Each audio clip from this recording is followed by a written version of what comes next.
এই প্রজেক্টের কথাটা মাথায় আসে বলতে এর আগেও তো ডকুমেন্টারি করেছিলাম, আর মুর্শিদাবাদ যেহেতু আমার নিজের জায়গা, তো ওটার প্রতি একটা আলাদা দুর্বলতা রয়েছে। তো খেরুর মসজিদ সম্পর্কে আমিও নিজেও খুব একটা জানতাম না আসলে। ইনফ্যাক্ট এলাকার লোকও কম জানেন যে এরকম একটা পুরোনো মসজিদ আছে যেটা টেরাকোটা শিল্প দিয়ে করা আর কি। কিন্তু একটা রেকর্ড দেখতে দেখতে যে মুর্শিদাবাদ বেস্ট রেকর্ড আর কি কি আছে, নবাবদের, সবাই মুর্শিদাবাদ মানে নবাবই ভাবেন, এছাড়া আর কিছু আছে কিনা তা দেখতে দেখতে খেরুর মসজিদের প্রসঙ্গটা আমি প্রথমে রেকর্ডে দেখি, আমি নিজের চোখে প্রথমে দেখি, প্রথমে রেকর্ডে দেখি, তারপরে লোকেশনটা খুঁজতে খুঁজতে লাস্ট পুজোতে আমি এবং আমার কিছু ছাত্রছাত্রী ওখানে দেখতে যাই, যে দেখেই আসে জায়গাটা আছেটা কি। দেখার পর মনে হয় যে না, এটা নিয়ে একটা ডকুমেন্টারি করা যেতে পারে, কারণ এত সুন্দর একটা জিনিস। এবং শুধু তাই নয়, মানে মসজিদটা যে শিল্পকলা বা যে শিল্প রীতি দিয়ে তৈরি হয়েছে, যেটা আমাকে খুব বেশি আকৃষ্ট করেছিল। বিশেষ কারণ ছিল, প্রথমত অনেকেই ভুল ভাবতে পারে যে এটা অনেকটা মন্দিরের আদলে তৈরি, আসলে এটা পিওর টেরাকোটার একটা কাজ, এবং যেটা মসজিদ নির্মাণের ক্ষেত্রে ব্যতিক্রমী বলা যেতে পারে, থাকলেও খুব সংখ্যায় কম আছে। This was one of the oldest মস্ক in Murshidabad, সম্ভবত পশ্চিম বাংলার ক্ষেত্রে একটা এই পর্যায়ে।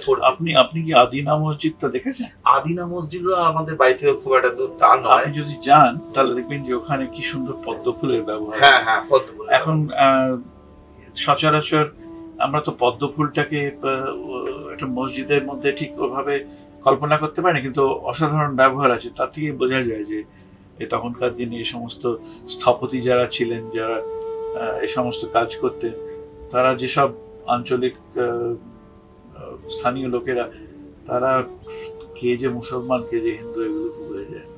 আচ্ছা, এই টেরাকোটা শিল্পের উপর আপনি কাজও করেছেন, আপনার অভিজ্ঞতার নিরিখে আপনি কিভাবে দেখেন যে এই যে একটা মসজিদ যাতে টেরাকোটার কাজ রয়েছে, যাতে ফুল মানে পাতা লতা বা এই ধরনের কিছু যখন শিল্পকলার ব্যবহার হয়, এইরকম কি কোনো রীতি ছিল যে এটা মন্দিরের ক্ষেত্রে হবে বা মসজিদের ক্ষেত্রে হবে? আদৌ নয়।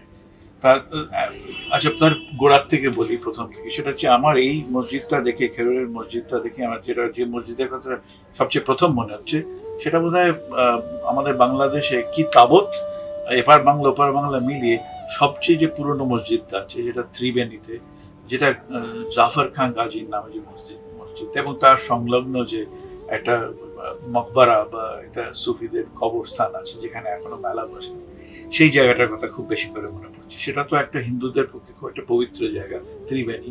এই ত্রিবেণী সঙ্গমেই কিন্তু জাফর খাঁর এই মসজিদটা তৈরি আছে, এবং সেখানে জাফর খাঁ গাজী খুব অসাধারণ লোক। তিনি যদিও প্রথম দিকে যোদ্ধা ছিলেন এবং হিন্দু রাজাদের বিরুদ্ধে লড়েছিলেন এখানে, তারপরে শেষ বয়সে উনি সুফি পীর হয়ে যান এবং অসাধারণ সংস্কৃতে পণ্ডিত ছিলেন। এবং প্রথম উনি এই অঞ্চলে প্রথম গঙ্গাকে উদ্দেশ্য করে সংস্কৃতে অসাধারণ সমস্ত গঙ্গা অষ্টকম শ্লোক লিখে গেছেন, সেগুলো এখনো লোকমুখে শোনা যায়। এবং জাফর খান গাজী প্রথম বলেছিলেন যে মুসলমানদের ওয়াজু, নামাজের আগে যে ওয়াজু, সেটা গঙ্গার জল দিয়ে খুব সুন্দরভাবে সম্পন্ন করা যায়, সেটা প্রথম উনি বলেছিলেন। ওই যে মসজিদটা আছে, সেখানে আমি আপনি যেরকম বলছেন সেরকম আমি ওই টেরাকোটার পোড়া মাটির ওরকম এই ইট আমি দেখেছি। এবং এই আপনি যে লতা পাতার যে নিদর্শনটা দিচ্ছেন এখান থেকে, সে প্রায় একই এরকম লতা পাতা। ওই মসজিদটার তো বয়স আরো পুরনো। ওটা তো আপনার মানে আর্কিওলজিক্যাল সার্ভে হিসেবে 1292-93 সময়কার, হয়তো শেষ হয়েছিল আর একটু পরে।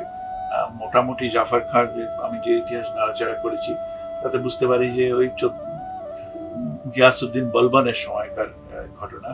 ওই ত্রয়োদশ শতকের শেষের দিকে কি চতুর্দশ শতকের প্রথম দিকটাতে এই ওনার জীবন এইখানে আর কি।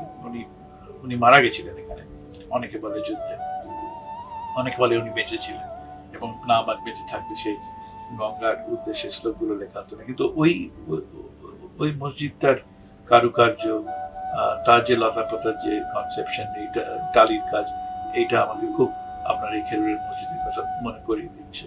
এবং মানে আচ্ছা, আরেকটা জিনিস দেখেছি যে এই পার্টিকুলারলি এই এরিয়াটাতে পাল সেনদের একটা সাম্রাজ্য ছিল, সেগুলো ধ্বংসবাশেষ লক্ষ্য করা যাচ্ছে। খেরুর মসজিদ আছে, তার পাশাপাশি বিভিন্ন পীর গাজী, এদেরকে হিন্দুরাও মানছেন, মুসলিমরাও মানছেন। তো কোথাও একটা সম্প্রীতি নিদর্শন হিসেবে এই এই জায়গাগুলোকে ব্যবহার করা যেতে পারে বা ব্যবহার হচ্ছেও। এই ক্ষেত্রে আপনি যদি কিছু বলেন। না, এটা তো আপনি যদি আমাদের বঙ্গের পীর সাহিত্য নিয়ে যদি নাড়াচাড়া করেন তো দেখবেন যে আমাদের যে সমস্ত যে পুঁথিগুলো আছে, যেরকম গাজী কালুর পুঁথি, যে যেখানে কিভাবে ইসলাম ধর্ম গ্রহীত হচ্ছে এই আঞ্চলিক লোকেদের, সেখানে তো হিন্দু দেবদেবীর ব্যবহার খুব বেশি করে আছে। গাজী কালুর উপাখ্যানে তো গঙ্গা সেই গাজী আর কালুর তো আপন মাসি। কাজে এই সমস্ত লোকগাথা, এই সমস্ত ইতিহাস একদম ওতপ্রোতভাবে জড়িত আছে। এখান থেকে আমাদের ওই তৎকালীন একটা মানসিকতা, সম্প্রীতি, একসঙ্গে হিন্দু মুসলমানদের বসবাস এবং এই সম্প্রদায়ের লোকের থেকেই যে কিছুটা রূপান্তরিত হয়েছিলেন, কেউ ইসলাম ধর্ম গ্রহণ করেছিলেন, সেটা তো যারা গ্রহণ করেছেন তারা তো এখানকারই। সবচেয়ে বড় উদাহরণ হিসেবে বলা যেতে পারে এই এলাকায় মর্তুজানন্দ বলে একজন ছিলেন, যিনি কিনা পীর বাবা, সঙ্গে সঙ্গে তিনি আবার বৈষ্ণব কবিও ছিলেন, সেই ওই এলাকারই লোক। আর তো মোহাম্মদকে তো যে নবীকে তো এক মানে বলা হয়, বিষ্ণুর অবতার হিসেবে দেখা হয়। তারপর কার্তিকের নাম গাজী, তারপর গণেশের নাম গাজী, এগুলো তো আমাদের এই পুঁথিগুলোতে রয়েছে। আমি এর প্রসঙ্গে ফিরে যাচ্ছি, টালির প্রসঙ্গে, কারণ ওই প্রশ্নটা আপনি আগে করেছিলেন। এখন এই টালি পোড়ামাটির মৃৎশিল্প যারা ছিলেন তাদের নাম হতো, তাদের বলা হতো সূত্রধর। সূত্রধর যেটা থেকে পরে তৎসম বা শব্দ যেটা বা তদ্ভব শব্দটা আমাদের বাংলায় প্রচলিত সেটা ছুতোর।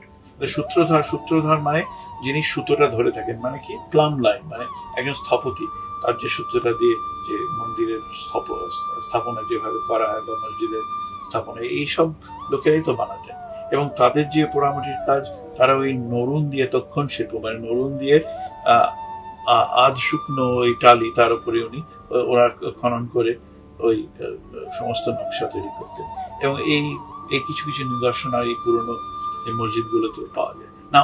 এটা তো বলা শক্ত যে ঠিক ওই সম্প্রদায়ের লোকেরা এগুলো করেছিলেন কিনা, বা তাদের পূর্বপুরুষরা তো বটেই করেছিলেন। এই স্থানীয় শিল্পী সমাজ তো একদম এখান থেকে এই জনসমাজ থেকে উঠে আসছেন শিল্পীরা। কাজে তাদের কল্পনায়, তাদের কাছে একটা মসজিদ কিরকম হতে পারে, তাদের কল্পনায় যেটা ফুটে উঠেছে তারাই সেটা করেছে। এরা তো বাইরে থেকে এদের কিছু বলে দেওয়া হয়নি। কাজে এটা স্বতঃস্ফূর্ত, আপনি ভাবতে পারেন যে স্বতঃস্ফূর্ত ভাবে যে এই সমস্ত নকশাগুলো ফুটে উঠেছে। আসলে শিল্পীর কাছে শিল্পটাই প্রধান, সেটাই তো। এটা হয়তো ইসলামের উপাসনা কেন্দ্র হতে পারে বা হিন্দুর উপাসনা কেন্দ্র হতে পারে, সেটা যাই হোক না। আর একটা ব্যাপার আছে যে জায়গার অনেক জায়গার স্থান মাহাত্ম্য, যেটা আমরা হিন্দুরা মানে, সবাই মানে, এবং একটা পবিত্র স্থানের মধ্যেই তো মসজিদটা তৈরি হয়। আর মসজিদ তৈরি করার পেছনে এই যে হোসেন শাহ কথা আপনি বলেছেন, একটা বিরাট একটা যে একটা মানসিকতা, সেটা হচ্ছে যে জুম্মে কি মসজিদ, মানে জুম্মায় ফ্রাইডে মসজিদ, মানে সেখানে একটা বড় দালান, সেখানে সব লোক সমাগম হবে, সেই মসজিদের আজান হবে, সেখানে নামাজ পড়া হবে এবং লোকে আসবে। সবাই তো মুসলমান না, কিন্তু লোকে আসবে, সেখানে ঈদের মিষ্টি বিতরণ হবে এবং এইভাবে সমাজের মধ্যে ইসলাম ধর্মকে প্রতিষ্ঠিত করে। এবং ইসলামের একটা ভালো দিক, একটা তার লোকের ভালো করা, দান খয়রাত করা, জাকাতের সময় টাকা দেয়া, শফিখানা তৈরি করা, যেখানে কি গরিব লোকেরা ওষুধপত্র পেতে পারে বিনা খরচায়, এই সবগুলো তখনকার দিনের সুলতানদের মাথায় খুব বেশি করেছিল। এবং এই সুফি এবং বৈষ্ণব, তার আগে সুফি এবং নাথ সম্প্রদায়ের সমস্ত সাধকদের মধ্যে যে শয়ে শয়ে বছর ধরে আদান প্রদান চলেছিল, প্রত্যেকটা জায়গা তৈরি হয়ে গেছিল, যেখানে যে জন্য আমাদের সত্যনারায়ণ, সত্যপীর একই লোক। এটা আমাদের সংস্কৃতির একটা খুব পুরনো অঙ্গ। এবং তার আগে দেখুন কিরম ভাবে বৌদ্ধ এবং জৈন ধর্ম কিরম আমাদের হিন্দু ধর্ম, দেবদেবীর মধ্যে সেটাও প্রবেশ করে। বুদ্ধ হয়ে গেছেন, ধর্ম ঠাকুর, মহাবীর হয়ে গেছেন, নাগেশ্বর শিব অনেক জায়গায়, এবং সেটাও তো দেখবেন। কাজে এর ক্ষেত্রে কিন্তু বহতা জলের মতো সংস্কৃতি, কোথায় গিয়ে জল কোথায় দাঁড়াচ্ছে এবং কিভাবে স্থানীয় লোকেরা, আঞ্চলিক লোকেরা সেটাকে গ্রহণ করছেন, এটাকে বুঝতে হলে আমাদের একটু উদার ভাবাপন্ন হতে হবে, একটু অন্যরকম ভাবে ভাবতে হবে। ওই সম্প্রদায় হিসেবে ভাগাভাগি করে ওইভাবে ভাবলে আমরা হয়তো ভুল করব।